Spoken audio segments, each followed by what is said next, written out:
After a big weekend of news with Donald Trump announcing that he will be nominating Kash Patel to head up the FBI and Joe Biden announcing that he has pardoned his son Hunter, the folks at the Fox propaganda outlet were ready to push as much hypocrisy in Trump defense as possible because they were trying to conflate the pardoning of Hunter Biden, no matter your thoughts on it, as the greatest crime against humanity ever, a complete abandonment of law and order. Well, Kash Patel, someone who participated in January 6th, is this incredible selection by Donald Trump who will shake things up. Just complete lies, and those lies were called out by Jessica Tarlov on Fox in a clip I can't wait to check out. But before we do, if I could quickly ask you to leave a like on this video, and if you haven't already and you enjoy our channel, to hit that subscribe button. It goes a long way, and it really means the world to me. Now let's get into this incredible takedown of Trump and of the rest of the Fox host by Jessica Tarlov right here.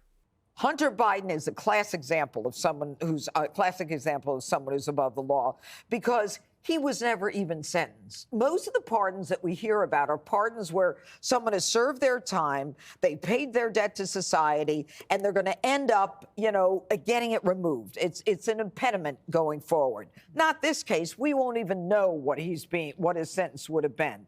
And then for him to call out the media and selective prosecution is absurd. A jury found him guilty. Are you saying that you don't believe in the jury system anymore, Mr. President? And by the way, is your son stupid? He pled guilty to 6 tax evasion counts. So if that's selective prosecution, why didn't he take it to trial and say, this is a selective prosecution? So look, it's all about Joe Biden lying. He's starting and ending his presidency in the same way. All right, Jessica, there's mixed reaction from the left on this. Where do you sit? Yeah, there is. And I think that a lot of people are doing political jockeying, right? Like if I'm thinking about running in the future, I want to be on record as saying this is an abuse of power. And maybe we should have a larger conversation about presidential pardons because it seems like they're perhaps too sweeping and that on your way out, you can just about do anything. I think that for a lot of rank and file Democrats, they actually would rather see Joe Biden do this because this feels like Mitch McConnell vibes. Someone who's like, we're not going to see Merrick Garland before Donald Trump comes into office, and I'm going to make sure that Supreme Court seat is open. It has more backbone than they're used to seeing from Joe Biden. He should have always said maybe, though, about this. It was, and I said, you guys asked me, well, do you believe him? And I said, I have no reason not to believe him, but you would think that any parent would be thinking in the back of their mind, I don't want my kid to go to jail.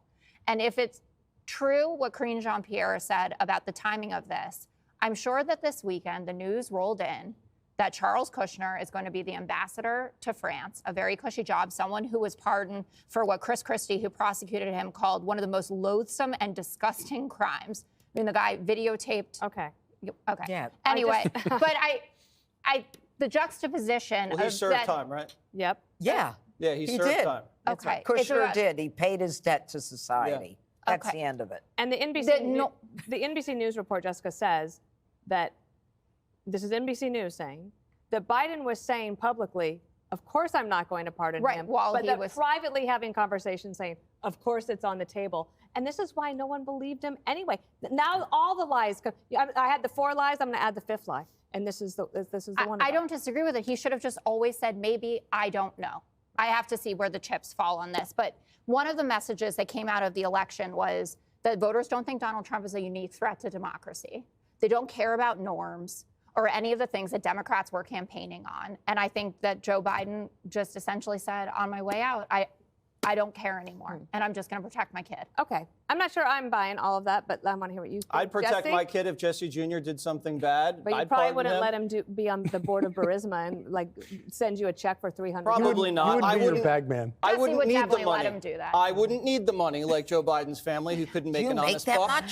It's prime time. Maybe my mom wouldn't pardon me, but I'm sure my father would. But that's the point, is that everybody knew he was going to pardon his son.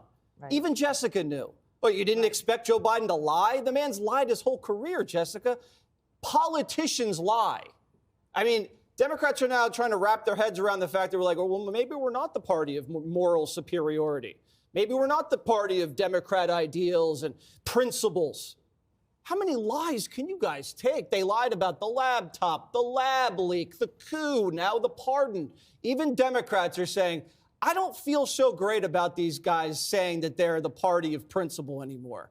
This guy and all the rest of these politicians prove time and time again, they're just like the regular, sleazy, scummy, corrupt politicians. They'll do anything. So they're just like Trump. They'll do anything. All politicians lie to protect their families, to protect their power, protect their money, Jessica. And anybody with a brain could see this coming a mile away. The difference is Trump wouldn't have lied about it. Trump comes in and Trump's like, yeah, I'm going to pardon J6ers. I'm going to fire the FBI director, and I'm going to appoint my cabinet if the Senate gives me trouble. And you know what? He probably will. And people respect that. We want people that keep promises, not people who break promises. And this just proves the entire term was a cover-up. As the judge said, a blanket pardon to 14? Oh, just when the portfolio for Ukraine got handed to the big guy? What's that about, Jessica? Why would he need to go back that far? Think about it. This whole setup that they had was a big money laundering scheme. He'd go around the world, sell access to his dad, and then the FBI and the CIA would look to see who was trying to scam the U.S. government. And then ever notice that everybody around Hunter Biden is either in prison or on federal wiretaps? This whole thing was an intelligence operation. When Jared Moskowitz asked James Comer, he said, I'll do it. Let's impeach Joe Biden. And James Comer flipped out, and no Republicans wanted to go on record about impeaching him because they didn't have it. Donald Trump got impeached for looking into what Joe just pardoned his son for. Now, I know there has been a lot of discussion about this Hunter Biden pardon, the timing of it, whether or not this was the right thing to do politically from Joe Biden, but I don't want to hear any of that from MAGA. These people who have supported every act of lawfare Donald Trump has committed, every law he's violated, the man is a convicted felon, and they supported him. So I don't want to hear anything from MAGA on that, and that is exactly the point that Jessica made and needs to be made. I saw Nikki Haley send a tweet today saying that it was unprincipled by Joe Biden. Nikki Haley, you don't have any principles. You will flip-flop for whatever is politically advantageous. You'll even turn on your husband, who Donald Trump insulted, and then you turn around and endorse him. So I don't really think Nikki Haley has any leg to stand on criticizing the decision President Biden made, again, whether you like it or not, with regards to protecting Hunter Biden from more political persecution from the Trump administration. But I think that's the most important way to frame this. And that's what I'd like to see Joe Biden do more of. I'd like to see him pardon Liz Cheney. I'd like to see him pardon Jack Smith, not because they committed crimes, but I'd like to see a very public effort to make it clear Joe Biden is doing so because he knows this Trump administration is about vengeance.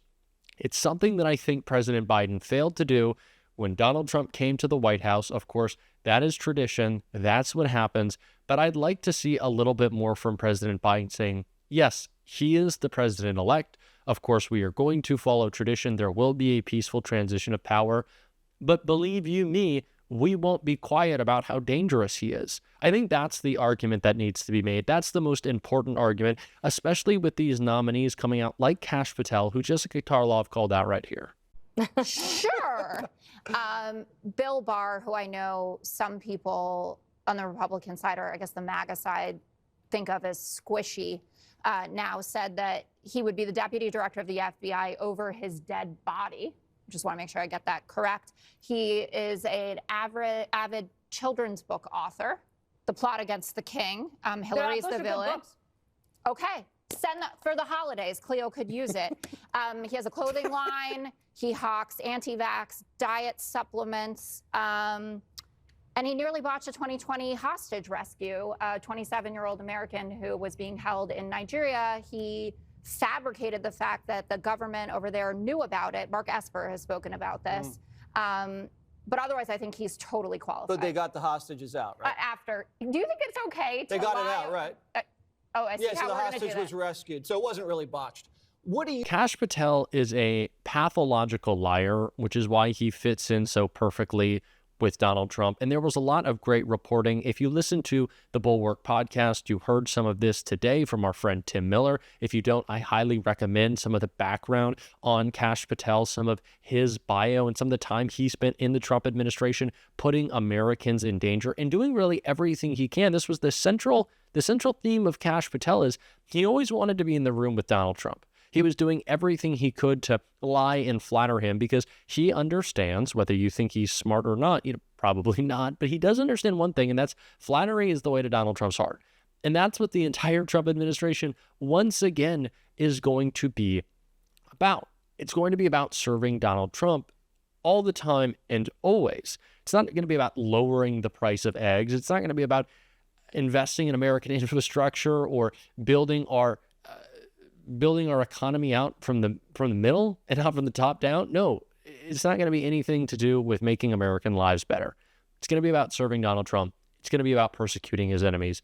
That, again, is why I think that when President Biden, as all presidents do, continue with pardons through the rest of his administration, these weeks we have left, he needs to do the job of explaining why. Explaining that Donald Trump is a threat, and that's why he has to take these precautions. So a pardon for Liz Cheney, a pardon for Jack Smith, a pardon for anyone. And there are lots of people who I think Donald Trump will unfairly, of course, target with his DOJ, who he plans to weaponize. We've already seen it. He wanted Matt Gaetz to do it. He's going to have Pam Bondi do it, and we need to start talking about it now. And we're going to be doing that every single day on this show. And if you want to support that, as always, you can hit that subscribe button. You can leave a like on this video. And if you stuck around at the end, drop a blue heart in the comments. And until next time, I'll see you soon.